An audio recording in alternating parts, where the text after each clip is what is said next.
Hi friends, ನಾನು ನಿಮ್ಮ ಕವಿತಾ ನಾರಾಯಣ ಸ್ವಾಮಿ. ಇವತ್ತಿನ ರೆಸಿಪಿ ಬಂದು ಹಾಗಲಕಾಯಿ ಗ್ರೇವಿ ಮಾಡ್ತಾ ಇದ್ದೀರಿ. ಒಂದು 4 ಹಾಗಲಕಾಯಿನ ನೀಟಾಗಿ ಕಟ್ ಮಾಡಿ ತೊಳ್ಕೊಂಡು ಬೀಜ ಎಲ್ಲ ತೆಗೆದು ಸ್ವಲ್ಪ ಅರಿಶಿಣ ಪುಡಿ ಹಾಕಿ ಒಂದು 10ರಿಂದ 15 ನಿಮಿಷ ಊರಿಟ್ಕೊಂಡಿದ್ದೀನಿ. ಒಂದು 2 ಮೀಡಿಯಮ್ ಸೆಟ್ ಈರುಳ್ಳಿ, ಒಂದು ಟೊಮೊಟೊ, ಒಂದು 2 ಸ್ಪೂನ್ ಧನಿಯಾ ಪುಡಿ, 1 ಸ್ಪೂನ್ ಜೀರಿಗೆ, ಉಪ್ಪು, ಒಂದು 4 ಸ್ಪೂನ್ ಆಗೋಷ್ಟು ಕಡಲೆಬೀಜ, ಹುಣಸಿನ್ಕಾಯಿ ರಸ ತೆಗೆದಿಟ್ಕೊಂಡಿದ್ದೀನಿ, ಎಳ್ಳೊಂದು ಸ್ಪೂನ್ ತೊಗೊಂಡಿದ್ದೀರಿ, ಒಂದು 5ರಿಂದ 6 ಸ್ಪೂನಷ್ಟು ಎಣ್ಣೆ ತೊಗೊಂಡಿದ್ದೀರಿ, ಮೆಣಸಿನ್ಕಾಯಿ ಪುಡಿ, ಬೆಲ್ಲ, ಸ್ವಲ್ಪ ಕೊತ್ತಂಬರಿ ಸೊಪ್ಪು, ಕರಿಬೇವಿನ ಸೊಪ್ಪು, ಸಾಸಿವೆ, ಅರಿಶಿಣ ಪುಡಿ 1 ಸ್ಪೂನ್ ತೊಗೊಂಡಿದ್ದೀನಿ, ಒಂದು ಬೆಳ್ಳುಳ್ಳಿ ಆಗೋಷ್ಟು ಬಿಡಿಸಿ ಜಜ್ಜಿಟ್ಕೊಂಡಿದ್ದೀರಿ. ನೀಟಾಗಿ ಒಂಚೂರು ನೀರು ಇಲ್ದಿದ್ದಂಗೆ ಎಲ್ಲ ಒಂದು ಪ್ಲೇಟಲ್ಲಿ ಹಾಕಿಟ್ಕೊಳ್ಳಿ. ಬಾಣಲೆ ಒಳಗಡೆ ಕಡಲೆ ಬೀಜ ಹಾಕ್ಕೊತಾ ಇದ್ದೀನಿ, ಹುರ್ಕೊಬೇಕು.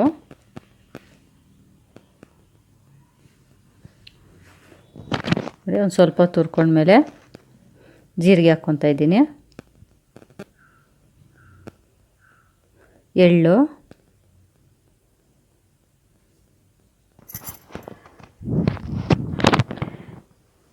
ಒಂದು ಸ್ವಲ್ಪ ಗ್ಯಾಸ್ ಕಡಿಮೆ ಇಟ್ಕೊಂಡು ಹುಡ್ಕೊಳ್ಳಿ. ಈಗ ಪೌಡ್ರ್ ಮಾಡ್ಕೊಳ್ಳೋಣ. ಈಗ ಎಣ್ಣೆ ಹಾಕ್ಕೊತಾ ಇದ್ದೀನಿ.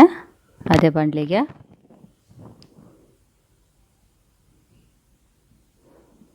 ಒಂದು ಅರ್ಧ ಆಗೋಷ್ಟು ಹಾಗಲಕಾಯಿ ಹಾಕ್ಕೊತಾ ಇದ್ದೀನಿ. ಸ್ವಲ್ಪನೇ ಹುರ್ಕೊಳ್ಳಿ.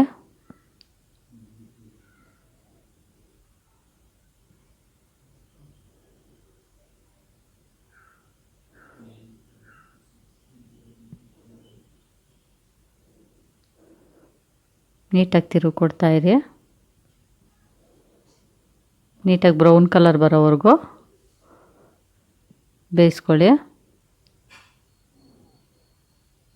ನೋಡಿ, ಈಗ ಒಂದು ಪ್ಲೇಟ್ಗೆ ಎತ್ತಿಟ್ಕೊತಾ ಇದ್ದೀನಿ.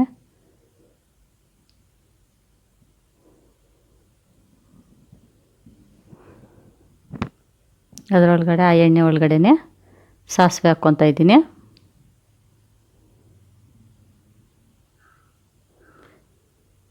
ಈರುಳ್ಳಿ ಹಾಕ್ಕೊಳ್ಳಿ.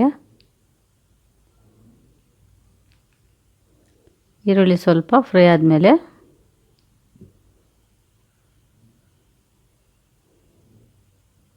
ಕರಿಬೇವು ಹಾಕ್ಕೊಳ್ಳಿ.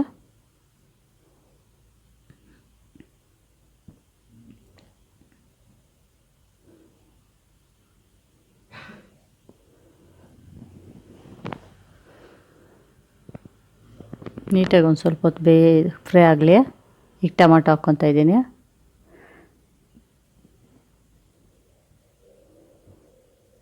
ಟೊಮೊಟೊ ಒಂದು 5ರಿಂದ 10 ನಿಮಿಷ ಸಾಫ್ಟ್ ಆಗೋವರೆಗೂ ಬೇಯಿಸ್ಕೊಳ್ಳಿ.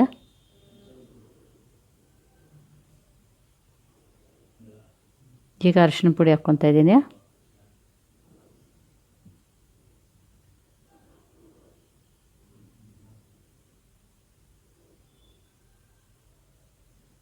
ಅರಿಶಿಣ ಪುಡಿ ಹಾಕ್ಕೊಂಡು ತಿರುಗಿ ಕೊಡಿ.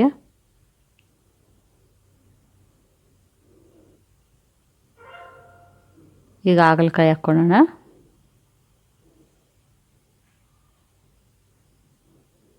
ಹಾಗಲಕಾಯಿ ಹಾಕ್ಕೊಂಡು ನೀಟಾಗಿ ತಿರುಗಿ ಕೊಡಿ.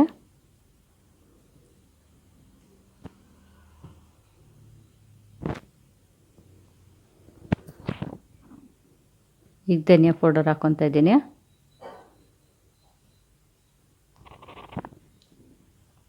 ಬೆಳ್ಳುಳ್ಳಿ,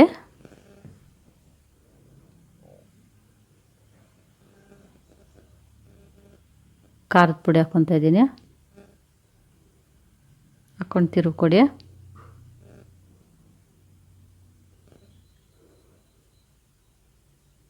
ರುಚಿಗೆ ತಕ್ಕಷ್ಟು ಉಪ್ಪು ಹಾಕ್ಕೊಳ್ಳಿ. ಹುಣಸೆ ರಸ ಹಾಕ್ಕೊಳ್ಳಿ. ಹಂಗೆ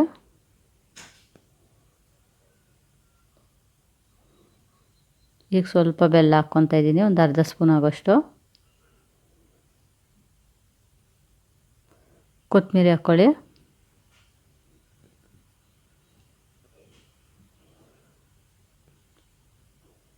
ನೀಟಾಗಿ ತಿರುಗಿ ಕೊಡಿ.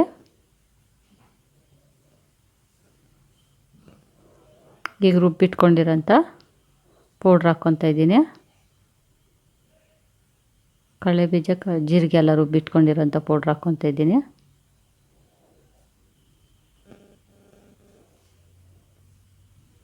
ನೀಟಾಗಿ ತಿರುವು ಕೊಡಿ.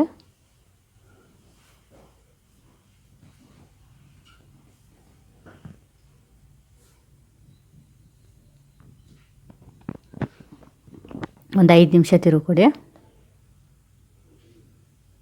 ಈಗ ಒಂದು ಸ್ವಲ್ಪ ನೀರು ಹಾಕ್ಕೊತಾ ಇದ್ದೀನಿ, ಒಂದು ಅರ್ಧ ಲೋಟ ಆಗೋಷ್ಟು ನೀರು ಹಾಕ್ಕೊಂಡು ತಿರುವು ಕೊಡಿ.